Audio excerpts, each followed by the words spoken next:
ఏపీలో 2024 ఎన్నికల్లో ఖచ్చితంగా తమకే టికెట్ వస్తుందని అభ్యర్థులు ఎన్నో ఆశలు పెట్టుకున్నారు. కానీ వైఎస్ఆర్ కాంగ్రెస్ పార్టీ తరపున చూస్తే 175 సెగ్మెంట్లకి అభ్యర్థులను ప్రకటించేశారు జగన్మోహన్ రెడ్డి. మరోపక్క ఇటు టీడీపీ, జనసేన, బీజేపీ ఈ మూడు పార్టీలు కలిసి పొత్తులో భాగంగా ముందుకు వస్తున్నాయి. అభ్యర్థులు ఎన్నో ఆశలు పెట్టుకున్నారు ఈ మూడు పార్టీల తరపున. కానీ చాలామందికి అవకాశం అయితే దక్కలేదు. పొత్తులో భాగంగా కొంతమంది త్యాగం చేయాల్సిన పరిస్థితి వచ్చింది. రాయలసీమలో ముఖ్యంగా కొన్ని సెగ్మెంట్లను చాలా ప్రెస్టేజ్గా తీసుకుంది టీడీపీ. ఇప్పటికే కొన్ని సెగ్మెంట్లో రాయలసీమలో 5 ఏళ్లు కష్టపడి పనిచేసిన వారికి చంద్రబాబు టికెట్లు ఇచ్చారు. కొంతమంది నాయకులకి పెద్దగా ప్రభావం చూపిన నాయకుల్ని పక్కన పెట్టి కొత్త వారికి ఇచ్చారు.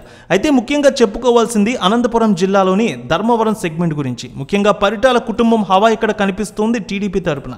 అయితే ధర్మవరం సెగ్మెంట్లో ఇప్పుడు పరిటాల శ్రీరామ్కి టికెట్ దక్కే అవకాశం అయితే కనిపించడం లేదు 100కి 100%.